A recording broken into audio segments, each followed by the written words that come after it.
Hello students, welcome to हमारी academy and my name is Abhay Singh Rao. So students, आज के video में हम लोग देखेंगे संख्या रेखा पर अपरिमित संख्याओं को कैसे निरूपित किया जाता है। लास्ट वीडियो में हम लोगों ने अपरिमित संख्याओं के बारे में पढ़ा था कि अपरिमित संख्या क्या होती है, और आज हम लोग इस पे कुछ क्वेश्चन सॉल्व करेंगे। संख्या रेखा पर मतलब नंबर लाइन पर अपरिमित संख्याओं को कैसे डिनोट किया जाता है, इसके बारे में हम लोग देखेंगे, कैसे निरूपित किया जाता है। तो चलिए इसको हम लोग क्वेश्चन को पूरा सॉल्व करते हैं, स्टेप बाय स्टेप सॉल्व करते हैं। चलिए, आपके सामने ये क्वेश्चन है, संख्या रेखा पर √3 को निरूपित कीजिए। ये क्वेश्चन है, संख्या रेखा पर √3 को निरूपित कीजिए, मतलब √3 को अब कैसे निरूपित करना है। तो देखिए, संख्या रेखा अगर हम बनाएंगे, संख्या रेखा देखिए यहाँ 0 होता है, ठीक है। हमारा जो स्केल होता है वो संख्या रेखा को ही शो करता है। तो 0, इधर 1, फिर 2, फिर 3, फिर इधर हमारा माइनस नेगेटिव रहता है, ठीक है। देखिए, 0 के राइट साइड ये सभी पॉजिटिव नंबर होते हैं और 0 के लेफ्ट साइड ये सभी नेगेटिव नंबर होते हैं। अब आप यहाँ देखेंगे 1, 2, 3, अब -1, -2 और -3, ये सब कौन से नंबर है? ये सब नेचुरल, देखिए ये नेचुरल नंबर है, ठीक है। और नेगेटिव और पॉजिटिव अगर दोनों हम ले लें तो ये सभी रियल नंबर है, मतलब वास्तविक संख्याएं हैं, ठीक है। वास्तविक संख्या है, एक कंप्लीट नंबर है। लेकिन अगर हमसे कहेगा कि √3 को जैसे हमारे क्वेश्चन में कह रहा है कि √3 को संख्या रेखा पर निरूपित कीजिए, तो हम किस जगह डिनोट करेंगे? √3 का हमें मान ही नहीं मालूम है। √3 मतलब एक प्राइम नंबर है 3, और लगभग अंडर रूट में है, मतलब वर्गमूल में है। तो वर्गमूल में 3 का कोई मान ही नहीं है, कोई एग्जैक्ट मान ही नहीं है। वो तो अलग रहता है कि बुक में हमें लिख के दे दिया जाता है 1.732, लगभग इसके आगे बहुत सारे नंबर होते हैं, ठीक है। तो इसको हम सॉल्व करेंगे तो बहुत सारे नंबर आएंगे, इसका कोई परफेक्ट मान नहीं आएगा। तो इसको हम संख्या रेखा पर किस जगह शो करेंगे? तो ऐसे तो हम शो कर नहीं सकते। तो इसके लिए बहुत सारी ट्रिक है, लगभग एक आसान सा ट्रिक है और एक इजी ट्रिक है, वो मैं आपको बताऊंगा। तो चलिए क्वेश्चन को सॉल्व करते हैं, कैसे हम लोग संख्या रेखा पर अपरिमेय संख्या को कैसे निरूपित करेंगे। परिमेय संख्या तो आपकी है 3, 2, 1, ये सभी परिमेय संख्या, ये तो निरूपित कर सकते हैं, देखकर ही हम बता सकते हैं कहाँ पर होगा। इन √3 को हम कहाँ पर निरूपित करेंगे, कैसे? चलिए इसको देखते हैं। इसको निरूपित करने के लिए एट फर्स्ट हम 3 को लिखेंगे, ठीक है। अंडर रूट कुछ देर के लिए हम हटा देते हैं, मतलब वर्गमूल को, ठीक है। अब हम लिखेंगे क्या? देखिए, ये है आपका थ्योरेटिकल पार्ट है, तो भाई ये आपका पूरा थ्योरी है। समझ लीजिए पूरी तरीके से न्यूमेरिकल हटा दीजिए, ये पूरी तरीके से आपका पूरा थ्योरी है। तो इसमें जितना आर्टिकल आप लिखेंगे उतना आर्टिकल आपके लिए इंपॉर्टेंट होगा। तो चलिए स्टार्ट करते हैं। सबसे पहले हम क्या करेंगे? सर्वप्रथम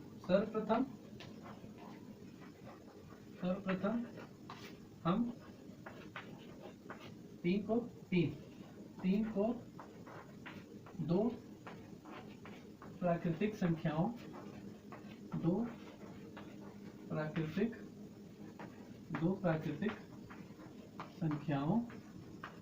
ठीक है, संख्याओं के वर्गों के रूप में लिखते हैं, ठीक है, लिखते हैं।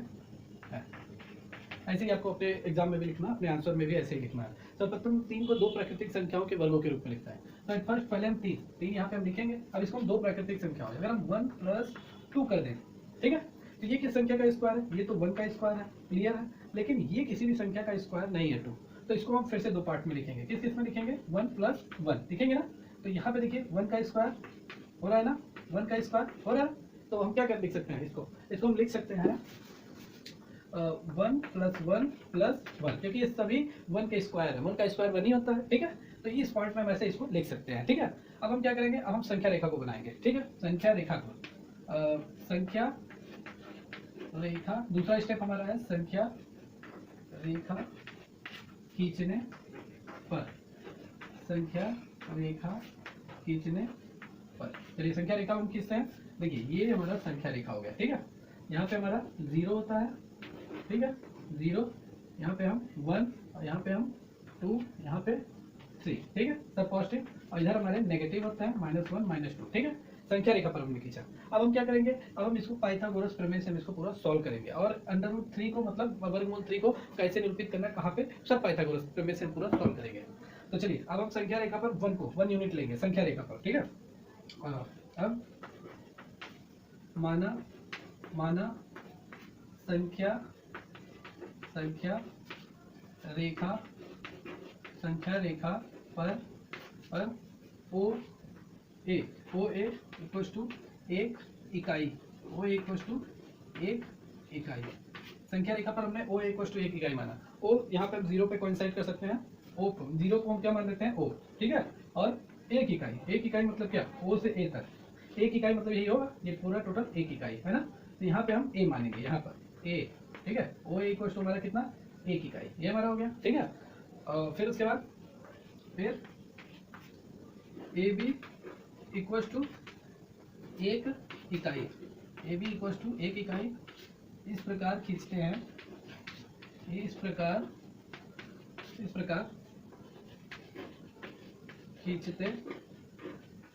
खींचते हैं कि ए बी क्या हो, ए बी परपेंडिकुलर हो किस पे, ओ ए पर। ठीक है, इस प्रकार हम खींचते हैं कि ए बी लंबवत हो, ये लंबवत का सिंबल है, लंबवत हो किस पे, ओ ए पर, ओ ए पर। ए बी को, ए बी एक इकाई, ए बी एक इकाई हम इस प्रकार खींचते हैं कि ये ओ ए पर लंबवत हो। तो ये एक इकाई हमने खींच लिया। ये आप सब स्केल की सहायता से खींचिएगा, मैं यहाँ पे डायरेक्ट खींच दे रहा हूँ। नॉर्मली इतना तो मालूम है कि हाँ इतना वन होगा, लेकिन आप स्केल से एग्जैक्ट टू एग्जैक्ट खींचिएगा। ठीक है, तो ये एक इकाई हो गया और यहाँ पे बी। ठीक है, ये बी हमारा, ए बी ओ ए पर क्या हो, लंबवत हो, लंबवत। तो लंबवत जब होगा तो ये 90 डिग्री होगा, जाहिर सी बात है, लंबवत में 90 डिग्री बनता है, दो रेखाओं के बीच 90 डिग्री का कोण बनता है। ठीक है, अब हम क्या करेंगे, हम ओ से बी को हम मिला देंगे। ठीक है, ओ से बी को हमने मिलाया, इसको भी लिखिए, जितना आप आर्टिकल लिखेंगे उतना आपको नंबर मिलेगा, जितना फिगर में आप ड्रॉ कर रहे हैं उसको भी लिखिए। इससे ये रहेगा एग्जामिनर ये सोचेगा हाँ ये विद्यार्थी पढ़कर आया हुआ है, तो आपके लिए ही प्रॉफिट होगा। तो चलिए फिर ओ से बी को मिलाया, ओ से बी को मिलाया, ओ से बी को मिलाया, ओ से बी को हमने मिला दिया। अब फर्स्ट हमें यहाँ क्या दिखाई दे रहा है, हमें एक ट्रायंगल दिखाई दे रहा है ओ ए बी, हमें एक ट्रायंगल दिखाई दे रहा है ना ओ ए बी। तो चलिए इसको, अतः त्रिभुज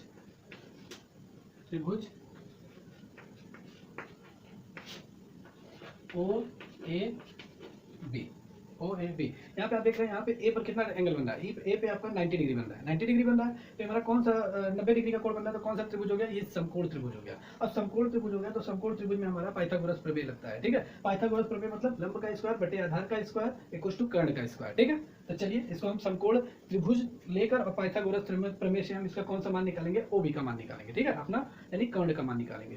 तो हाँ, ओ ए बी में एंगल देखिए, ए पर कितने डिग्री का कोण बन रहा है, ए पे 90 डिग्री का कोण बन रहा है। ठीक है, अब यहाँ पे समकोण त्रिभुज ओ ए बी में, समकोण त्रिभुज ओ ए बी में, ठीक है, समकोण त्रिभुज में पाइथागोरस प्रमेय द्वारा, पाइथागोरस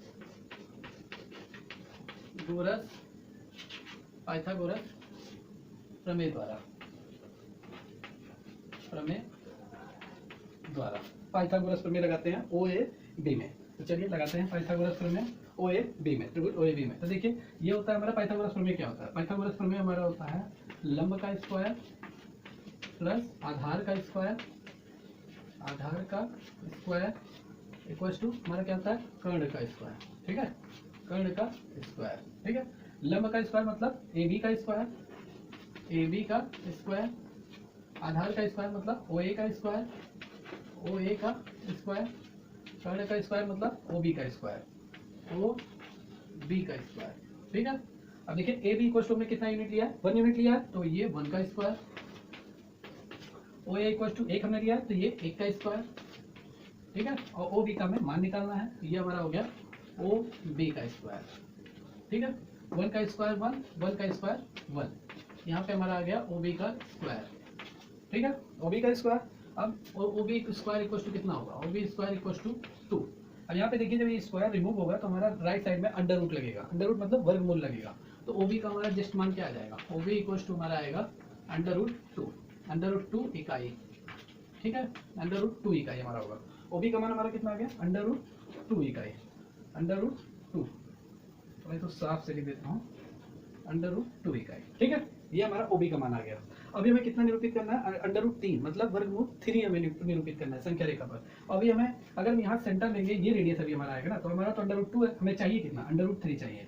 तो एट फर्स्ट हम क्या करेंगे, एट फर्स्ट हम इस पर फिर से एक इकाई का, जो हमारा एक इकाई अभी बचा हुआ है, ये हमारा एक इकाई। ठीक है, इस एक इकाई का हम एक और लंब डालेंगे किस पे, ओ बी पर हम डालेंगे सी बी डालेंगे। कौन सा, ओ बी पे हम कौन सा डालेंगे, सी बी डालेंगे लंब। ठीक है, अब यहाँ से हम पाइथागोरस, फिर हम ओ से सी को हम मिला देंगे, ओ से सी को हम फिर से मिला देंगे, ये ओ से सी। फिर यहाँ पे आप देखेंगे ओ बी सी हमारा एक और त्रिभुज मिलेगा, फिर से हम इस पे पाइथागोरस प्रमेय लगाएंगे। ठीक है, तो चलिए स्टार्ट करते हैं।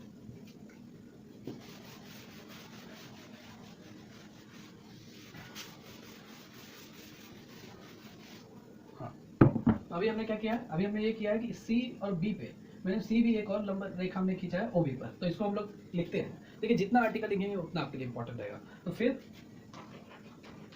सी बी इक्वल टू एक इकाई, ठीक है। सी बी इक्वल टू एक इकाई, ठीक है। इस प्रकार खींचते हैं, इस प्रकार खींचते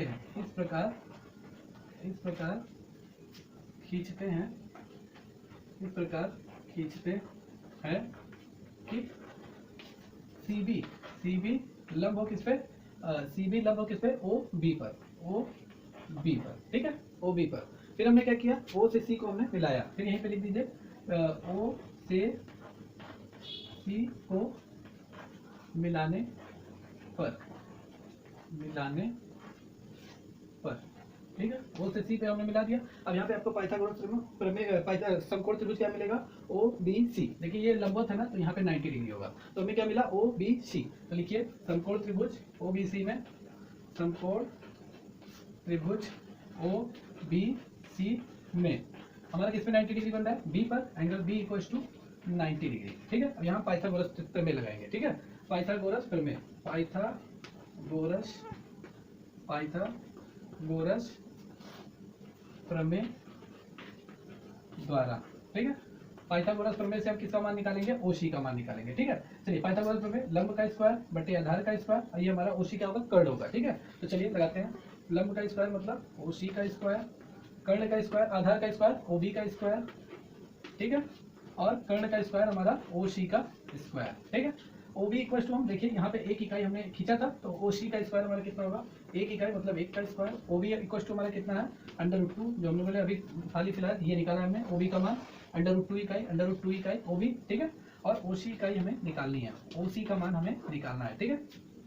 ये एक का स्क्वायर एक, √2 का स्क्वायर 2, किसी भी अंडर रूट में अगर कोई नंबर उसका स्क्वायर करते हैं तो वो नंबर स्वयं आ जाता है, ठीक है। ये हो गया इक्वल टू ओसी का स्क्वायर। चलिए ओसी का स्क्वायर, फिर हम क्या करेंगे, यहाँ से ओसी का मान निकालेंगे। ओसी का square equal to 1 + 2 equal to 3। तो हमारा यहाँ से ओसी का मान क्या निकलेगा, ओसी का हमारा मान निकलेगा √3। स्क्वायर रिमूव होगा तो इधर राइट साइड में अंडर लग जाएगा। तो ये हमारा आया √3 का, ओसी का मान क्या आया, √3 इकाई, ठीक है, √3 इकाई। तो ये हमारा मान आ गया √3 इकाई, ठीक है, √3 इकाई। तो ये हमारा क्वेश्चन लगभग 90% क्लियर हो चुका है। अब हम क्या करेंगे, पूरा हो चुका, तो हम इसके आगे करेंगे क्या, ओ को केंद्र मानकर ओसी त्रिज्या का हम एक चाप लगाएंगे। ओसी त्रिज्या का एक चाप लगाएंगे जो संख्या रेखा पर कहाँ पे कट करेगा, यहाँ पे कट करेगा, 1 और 2 के बीच में कट करेगा। जहाँ पे ये कट करेगा मतलब विभाजित करेगा, वहाँ पे हमारा क्या √3 हमारा क्या होगा, वहाँ पे निरूपित होगा। वहीं पे हमारा √3 का मान स्थित होगा। यानी ओ से उस बिंदु तक की दूरी कितनी होगी, √3 होगी, मतलब वर्गमूल 3 होगा, ठीक है। तो इसको हम लोग किससे लिखेंगे, इसको हम लोग लिखेंगे क्या, इसको हम लोग चाप जो लगाएंगे हम लोग इससे कंपास से लगाएंगे, ठीक है। कंपास से इसमें चाप लगाएंगे। चलिए देखिए यहाँ पे हो गया। अब हम क्या करेंगे, कंपास द्वारा, ठीक है, कंपास द्वारा, हर एक कंपास द्वारा, ठीक है, बिंदु ओ को केंद्र मानकर, बिंदु ओ को केंद्र मानकर, ठीक है, केंद्र मानकर ओसी त्रिज्या का, ओसी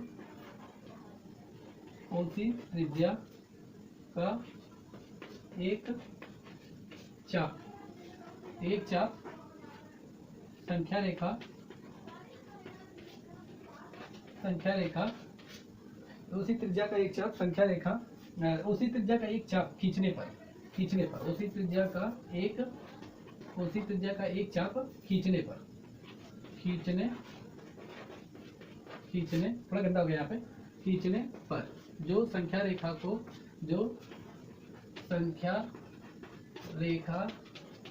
पर बिंदु डी पर काटता है, ठीक है। ओ को केंद्र मानकर उसी त्रिज्या का जब एक चाप लगाएंगे, तो आइए आप ये कंपास से कीजिएगा, मैं तो ऐसे ही बोर्ड पर ही डायरेक्ट कर दे रहा हूँ, आप कंपास पे लगाइएगा। तो ये ओसी त्रिज्या का एक चाप जो हमने खींचा है ये, ठीक है, ऐसे कंपास से आप कीजिएगा, ये ओ सी त्रिज्या, देखिए यहाँ पे कट कर रहा है, यहाँ पे ना, यहाँ पे हम बिंदु को डी मान देंगे, ठीक है, डी, इसको हम डी मान देंगे, ठीक है। और ओ से लेके डी तक की हमारी जो डिस्टेंस होगा वो हमारा कितना होगा, √3, ठीक है। और बिंदु डी पर हमारा √3 निरूपित होगा। तो लास्ट स्टेज है, बस यहाँ पे हम लिख देते हैं, काटता है जो बिंदु डी पर काटता है। फिर उसके बाद हम क्या लिखेंगे, मतलब ओ डी इक्वल टू क्या होगा, ओ डी इक्वल टू √3 इकाई, ठीक है, √3 इकाई। हो गया, ये हमारा क्वेश्चन कंप्लीट हो गया।